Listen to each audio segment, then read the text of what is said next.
एक सर बोलेंगे भारत माता की, बाकी सब बोलेंगे जय। आप लोग तैयार है? Yes sir. आप लोग में जोश है? Yes sir. ये शुरू कीजिए भारत माता को जोर से। भारत माता की जय। भारत माता की जय। भारत माता की जय। थैंक यू सर, आप लोग का जोश बहुत ऊंचा था।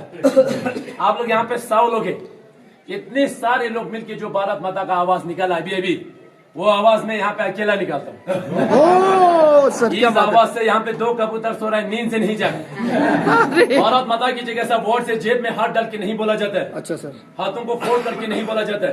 भारत माता को हमेशा सम्मान करते हैं, हाथों को रेस करते हैं, ऊंची आवाज में 3 बार बोला जाता है, क्योंकि भारत माता से उस जवान को युद्ध के दौरान जोश मिलता है, एनर्जी मिलता है, ताकत मिलता है। वॉर शुरू होने से पहले, वॉर खत्म होने के बाद भारत माता की जय पुकारता है। जब तक आप लोगों का भारत माता ही ठीक नहीं होगा, 5:30 बजे तक इसी तरह यहाँ पे खड़ा रहेगा। जिस किसी का भी हाथ नीचे दिखाई दिया, दिन भर भारत माता पुकारने दूंगा। बाद में नहीं बोलना सर हमें लेट हो रहा है। आप लोग की आवाज जो है पाकिस्तान बॉर्डर तक जाना चाहिए, जाएगा? जाएगी सर। मुझे नहीं लग रहा जाएगा। जाएगी। आप लोग में जोश है? हाउ द जोश, हाउ द जोश। मुझे इतना जोश चाहिए भारत माता में भी, हिलना चाहिए वहां से। जी सर। शुरू कीजिए दोबारा। भारत माता की जय। भारत माता की जय। भारत माता की जय। थैंक यू सर, जय हिंद। भारत माता की जय। हमेशा इस तरह जोश के साथ, सम्मान के साथ बोला जाता है। अभी आप लोगों को मैं यहाँ पे कारगिल वॉर के बारे में ब्रीफिंग करना चाह रहा हूँ, आप लोग ध्यान से सुन लेना। सबसे पहले इस टेरियन मॉडल के अंदर जितना भी रेड लाइन में दिखा रहा है, ये रोड से, कोई कच्ची रोड, कोई पक्की रोड, इसके अंदर जितना भी ब्लू लाइन में दिखा रहा है, ये रिवर से, कोई छोटे रिवर, कोई बड़े रिवर। चाइनीज से 2 बड़े रिवर इंडिया की ओर आ रहा है, एक है इंडस रिवर और दूसरा है शिंगू रिवर। उसके बाद पाकिस्तान से इंडिया की रिवर आ रहा है, जिसका नाम है शिंगारा रिवर, आपके सामने ठीक। उसके बाद इस मॉडल के अंदर कुछ रेड लेटर में, कुछ गांव का नाम लिखा हुआ रेड लेटर में, जैसे कि गुत्तारी, गोंड, मटियाल, बिजोदन, मरोल। ये पीओके का कुछ गांव है जो कि अभी भी इसके अंदर मौजूद है। पीओके, पीओके क्या होता है? पाकिस्तान ऑक्युपाइड कश्मीर। पाकिस्तान ऑक्युपाइड कश्मीर, जो कि पाकिस्तान वाले बोलते हैं आजाद कश्मीर। उसके बाद जितना भी एरोहेड मेरे और इंडिकेट कर रहा है, ये एलओसी है। एलओसी क्या होता है? मुझे आवाज नहीं आ रहा है। Line of control. ध्यान से सुन लेना। ये जो कारगिल वॉर कैसे हुआ, क्यों हुआ? कारगिल वॉर नहीं होना था, कारगिल वॉर धोखे से हुआ। पाकिस्तान ने हमारे साथ बहुत धोखा किया था, इसलिए जो कारगिल वॉर 1999 में पाकिस्तान के साथ वॉर हुआ। 1999 से पहले इंडियन आर्मी और पाकिस्तान के बीच में एक एग्रीमेंट के ऊपर साइन किया गया था कि विंटर्स के टाइम पे दोनों मुल्क उस हाइट के ऊपर नहीं बैठेंगे जहां पे ज्यादा बर्फ होते हैं। ना तो इंडियन आर्मी, ना तो पाकिस्तान के रेंजर्स, उनको रेंजर्स बुलाया जाता है। क्या बुलाया जाता है? इंडियन आर्मी एग्रीमेंट के हिसाब से नीचे डाउन हुआ, मगर पाकिस्तान ने ऐसा नहीं किया। पाकिस्तान धीरे धीरे अंदर आना शुरू हो गया और हमारा कुछ पोस्ट से चोरी छुपाते ऑक्यूपाई किया। वो कौन सा पोस्ट है आप लोग जमीन के अंदर देख लेना। सबसे पहले द्रास के अंदर तोलोलिंग 0.5140, टाइगर हिल 4875, उसके बाद कारगिल के अंदर 0.5608, कक्सार एंड मजदर। लास्ट में आता है बटालिक के अंदर जुबार हाइट, मुंटू डालू, खालूबार पोस्ट एंड यल्दोर। ये पूरे का पूरा जमीन आप लोग को यहाँ पे देखने में छोटा दिखाई देगा, मगर द्रास से लेके बटालिक तक अबाउट 134 किलोमीटर जमीन उन्होंने धोखे से चोरी छुपाते ऑक्यूपाई किया था। उस दौरान इंडियन आर्मी एग्रीमेंट के हिसाब से नीचे डाउन हुए थे। पाकिस्तान ने जितना भी जगह, जमीन, पोस्ट ऑक्यूपाई कर लिया। अब थी इंडियन आर्मी की बारी, उसको कैसे रिकैप्चर करना है। ध्यान से सुन लेना। बटालिक के अंदर इंडियन आर्मी को कैसे पता चला कि हमारा पोस्ट ऑक्यूपाई हो चुका है। बटालिक के अंदर एक पोस्ट है जिसका नाम है मुंटू डालू। क्या लिखा हुआ है? आवाज कम हो गया। मुंटू डालू 560 के ऊपर चढ़वा था, भेड़ बकरी चढ़ाने वाला लद्दाखी सिविलियन जिसका नाम था टाशी नमग्याल। क्या था? टाशी नमग्याल। ये जो टाशी नमग्याल मुंटू डालू इलाके के अंदर हर हमेशा भेड़ बकरी ऊपर नीचे करते रहते थे। एक दिन मुंटू डालू इलाके के अंदर उसने वहां पे कुछ हरकत को देखा। वहां पे कुछ लोग हरकत कर रहे थे। पहले उसने देखा कि ये इंडियन आर्मी की पाकिस्तान आर्मी है। वहां पे उसने देखा लंबे चौड़े पठानी सूट में 8 से 10 लोग पत्थर से बंकर बना रहा था। उनको कंफर्म हुआ कि ये इंडियन आर्मी नहीं है, पाकिस्तान आर्मी है। इसीलिए फटाफट बटालिक बेस में आके इंडियन आर्मी को इंफॉर्मेशन दिया जाता है, सर मुंटू डालू इलाके के अंदर कुछ हरकत हो रहा है, आप लोग देख लेना बोल के। इंडियन आर्मी फटाफट एक्टिवेट हो जाता है और वहां पे एक पेट्रोलिंग तैयार किया जाता है। उस पेट्रोलिंग कमांडर का नाम था कैप्टन सौरभ कालिया। क्या था? कैप्टन सौरभ कालिया। मैंने मैंने बोला कैप्टन सौरभ कालिया क्या था? कैप्टन सौरभ कालिया। कैप्टन सौरभ कालिया के साथ 10 जवान इंडियन आर्मी द्वारा सबसे पहले यहाँ से पेट्रोलिंग के लिए भेजा गया। भेजा तो जाता है 10 जवान, वहां से एक भी जवान वापस नहीं आया। पूरे का पूरा जवान वहां पे शहीद हो गया। इसीलिए फटाफट इंडियन एयरफोर्स द्वारा वहां पे एक ऑपरेशन लॉन्च किया जाता है। उस ऑपरेशन का नाम था ऑपरेशन सफेद सागर। ऑपरेशन सफेद सागर इसलिए नाम दिया गया क्योंकि ज्यादा हाइट होने की वजह से इंडियन आर्मी और इंडियन एयरफोर्स दोनों मिलकर इस ऑपरेशन को सक्सेसफुल बनाया। ऑपरेशन तो सक्सेसफुल हो गया, मगर खालूबर 4812 के ऊपर हमारी 111 गोरखा राइफल का कैप्टन मनोज कुमार पांडे बहादुरी के साथ, ईमानदारी के साथ लड़ते लड़ते वहां पे वो शहीद हो गया। उनकी वीरता को देख के, उनकी बहादुरी को देख के भारत सरकार द्वारा उनको सबसे पहले परमवीर चक्र से सम्मानित किया गया। नेक्स्ट आता है द्रास के अंदर तोलोलिंग। क्या लिखा हुआ है? तोलोलिंग। ये जो तोलोलिंग मेन था हमारे लिए बहुत ही जरूरी था। क्यों जरूरी था तोलोलिंग हमारे लिए? क्योंकि श्रीनगर से आते समय ये जो रेड लाइन आ रहा है, द्रास होते हुए कारगिल, कारगिल से रेड लाइन जा रहा है लेह लद्दाख तक, ये हमारा NH1 है, नेशनल हाईवे। तोलोलिंग के नीचे से आ रहा है, इसीलिए ये पाकिस्तान के निगरानी में था। अगर आज हम सबसे पहले तोलोलिंग को रिकैप्चर नहीं करते तो आज यहाँ पे कौन होते?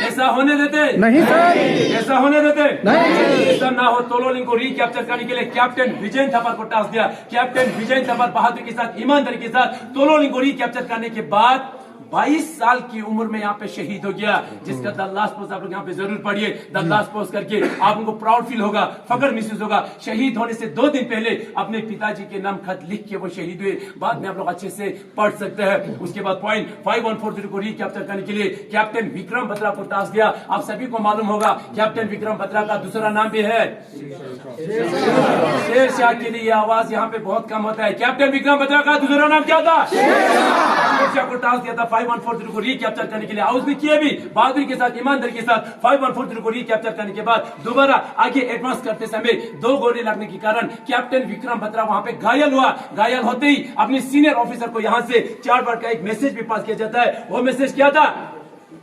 ये दिल मांगे ये दिल मांगे मोर बोल के दोबारा 4875 के बढ़ने लगा। 4875 में पहुंचने से पहले कैप्टन विक्रम बत्रा 2 गोली लगने के बावजूद भी पाकिस्तान के 3 बंकर को बर्बाद करके, जैसे कैप्टन विक्रम बत्रा 4875 टॉप में पहुंचने वाला था, अचानक बैक साइड में 5 गोली लगने के कारण कैप्टन विक्रम बत्रा भी वहां पे शहीद हो गया। उनकी वीरता को देखिए उनको भी परमवीर चक्र से सम्मानित किया गया। बाकी उसके साथ जितना भी सेना थे, राइफलमैन संजय कुमार के साथ पूरा सेना मिलकर 4875 को बहादुरी के साथ कैप्चर किया और वहां पे अपना तिरंगा लहराया। भारत माता की जय पुकार के संजय कुमार यहां से जीवित वापस आए थे। अभी भी संजय कुमार जीवित है। लास्ट में आता टाइगर हिल। ज्यादा डोमिनेट हाइट होने के कारण इंडियन आर्मी को कम से कम 1 महीने का समय लग गया। टाइगर हिल को रिकैप्चर करने के लिए 18 ग्रेनेडियर को टास्क दिया था। आपने नाम सुना होगा ग्रेनेडियर योगेंद्र सिंह। ग्रेनेडियर योगेंद्र सिंह के साथ जितना भी सेना थे, टाइगर हिल को 1 महीने के अंदर पूरे का पूरा रिकैप्चर तो कर लिया, मगर योगेंद्र सिंह को टाइगर हिल के ऊपर पहुंचते पहुंचते कम से कम 17 गोली लगा उसको। वहां पे 17 गोली लगने के बावजूद भी किसी भी तरह रिंगते रिंगते जाके अपना तिरंगा वहां पे लहराया। भारत माता की जय पुकार के योगेंद्र सिंह 17 गोली लगने के बाद यहां से जीवित वापस आए थे, अभी भी जीवित है। क्या बात है, क्या बात है। लास्ट में कारगिल 5608 कप्तान मर्दाज, ये भी पाकिस्तानी ऑक्यूपाई करके रहता है। इंडियन नेवी द्वारा लास्ट में यहाँ पे ऑपरेशन लॉन्च किया गया। उस ऑपरेशन का नाम था ऑपरेशन तलवार। ये जो कारगिल वॉर 1999 एक्चुअल में शुरू हुआ था 42 से 2 मई को, और कारगिल में आके 26 जुलाई को ये वॉर खत्म हो गया। कम से कम इंडियन आर्मी को 3 महीने का समय लग गया। पाकिस्तान ने जितना भी जगह जमीन पोस्ट ऑक्यूपाई करके रखा था, इंडियन आर्मी ने 3 महीने के अंदर पूरे का पूरा रिकैप्चर किया। पाकिस्तान को यहां से एक भी टुकड़ा लेके जाने नहीं दिया। इसीलिए हर साल 26 जुलाई को कारगिल विजय दिवस मनाते हैं, और इस दौरान इस देश की सुरक्षा करते करते उन माओं का 3 महीने के अंदर 527 जवान इस देश के लिए शहीद हुए और 1100 ज्यादा यहाँ पे घायल हुए। Thank you. जय हिंद। आप सभी को मैंने यहाँ पे कारगिल वार की ब्रीफिंग किया। थोड़ा बहुत समझ में आया? बहुत समझ में आया सर। यहाँ पे कारगिल वार 3 मिनट के अंदर ब्रीफिंग किया, जो कि बहुत कम होता है।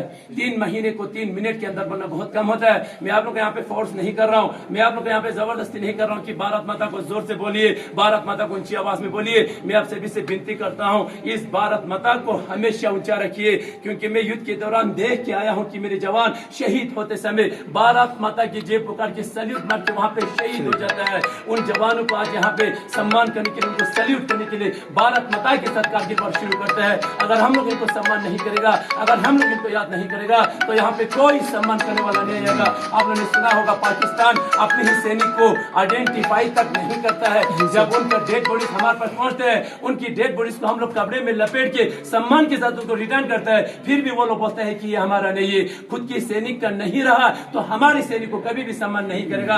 अभी आप लोग बाहर जाने के बाद देख लेना, इतना बड़ा वॉर मेमोरियल बना हुआ है। उस वॉर मेमोरियल के अंदर 1897 शहीदों का नाम लिखा हुआ है। उसके आगे सेमेट्री बना हुआ है, उस सेमेट्री के अंदर 1897 सेमेट्री बना हुआ है। डेली उनकी आत्मा को शांति मिले, वेपन के साथ उनको सलामी दिया जाता है। अभी भी एक रीत चढ़ा के रखा हुआ है, अभी भी एक दिया जला के रखा हुआ है। उनको हम वहां पे याद करते हैं। यहाँ पे आप सभी लोग आके भारत माता के साथ उनको सलाम करते हैं, जिन लोगों की वजह से आज हम लोग चैन की नींद सो पा रहे हैं। अगर हम लोग उनको सम्मान नहीं करेगा तो आप लोग सुन लेना, पाकिस्तान ने हमारे जवानों के साथ क्या हालत किया। मडाली के अंदर सबसे पहले कैप्टन सौरभ काली के साथ 10 जवान पेट्रोलिंग के लिए गया था। 10 जवान गया तो गया, एक भी जवान वापस नहीं आया। कहाँ गया ये 10 का 10 जवान? पाकिस्तान ने वहां से जिंदा बंदी बना के ले लिया और उन जवानों के साथ वो वाला हरकत किया जो हम कभी सोच भी नहीं सकते हैं। 9 जवानों को 3 दिन के अंदर गोली मार के शहीद किया गया। 10वां जो था हमारा कैप्टन सौरभ कालिया था। कैप्टन सौरभ कालिया को पाकिस्तान वालों ने 22 दिन जिंदा रखा, 22 दिन टॉर्चर किया। टॉर्चर करते समय सबसे पहले उसका दोनों आंखें निकाल दिया वहां पे। 10 दिन के अंदर उसका 10 नाखून निकाल दिया। उसकी कान में इतना बड़ा रोड लाल करके उसकी बॉडी को 8 पीसेस बना के यहाँ पे भेजा जाता है। उन शहीदों को आज आप लोग यहाँ पे याद करने के लिए आया हुआ है। अभी आप लोगों ने नाम सुना यहाँ पे कैप्टन विजय थापर 22 साल की उम्र में शहीद हुआ था। कितना उम्र होता है 22 साल? इतना ही छोटा लड़का फर्स्ट पोस्टिंग कारगिल के अंदर युद्ध लड़ने के लिए। उस बंदे को पता चला मैं इस युद्ध के दौरान शहीद हो जाऊंगा, इसीलिए उसने अपने पापा के नाम 3 दिन पहले एक इमोशनल लेटर छोड़ के गया था। वो लेटर अभी भी हमारे पास है, बट वो जवान हमारे बीच में नहीं है। एक जवान शहीद होने से पहले अपने माता पिता के नाम क्या खत लिखे गया, आप लोग अच्छे से सुन लेना। Dearest Papa, Mama, Buddy and Grammy, by the time you get this letter, I will be observing you all from the sky, enjoying the hospitality of Apsaras. I have no regrets. In fact, even if I become a human again, I will join the army and fight for my nation. If you can, please come and see where the Indian Army fight for you tomorrow. As far as this unit is concerned, the new chop should be told about this sacrifice. I hope my photo will be kept in the Alpha Company Mandir with Karni Mata के साथ उसका photo लगाने के लिए बता रहा है। Whatever organ can be should be taken down. उसका जितना भी organ जो था उसने पहले ही पूरे का पूरा डोनेट कर दिया। Contribute some money to orphanage and keep on giving 50 rupees to Roxana per month and meet Yogi Baba. Papa, you should feel proud. Mama, so should you meet. उनकी एक गर्लफ्रेंड भी थी, उससे वो बहुत प्यार करते थे। I love her बोल के उस लेटर के अंदर लिखा हुआ है। उसका नाम वहां से हटाया गया है। मम्मी को बता रहा है अब आखिरी बार जाके उनसे जरूर मिलना बोल के। लास्ट में उसने एक अच्छा सेंटेंस भी लिखा है उस लेटर के अंदर, forgive me for everything wrong I did। अब वो 22 साल की उम्र में क्या गलती कर सकता है? 22 साल की उम्र में उसका जीवन स्टार्ट था। 22 साल की उम्र में इस देश के लिए शहीद हुए। आज आप लोग उन शहीदों को यहाँ पे सलाम करने के लिए आया हुए। माता टिक के सलाम करके जाना, क्योंकि उन लोगों की वजह से आज हम लोग चैन की नींद सो पा रहे हैं। उन लोगों की वजह से आज हम हर एक जगह में जा सकते हैं। अगर हम लोग उनको सम्मान नहीं करेगा तो यहाँ पे कोई सम्मान करने वाला नहीं रहेगा। कहीं भी जाता है, हम कभी भी किसी भी जगह जाता है, कदाई हम ये नहीं बोलते कि वो मुंबई से शहीद हुआ, दिल्ली से शहीद हुआ। हमेशा एक ही वर्ड यूज करते हैं अपने मुंह से, मेरा अपना भाई इस युद्ध के दौरान शहीद हुआ। क्यों बोलते हैं मेरा अपना भाई? क्योंकि इस युद्ध के दौरान मेरा अपना पापा मेरे साथ में नहीं होता है, मेरा अपना सगा भाई भी मेरे साथ नहीं होता है। अगर होता है तो यही लोग होते मुझे कांधा देने के लिए। तो इस चीज को हम कभी भी इग्नोर नहीं कर सकते। कहीं भी जाता है उनको रेस्पेक्ट कीजिए, उनको सम्मान कीजिए। कहीं भी जाता है तो सीना तान के बोलिए, फख्र के साथ बोलिए कि भारत माता की जय, भारत माता की जय, भारत माता की जय।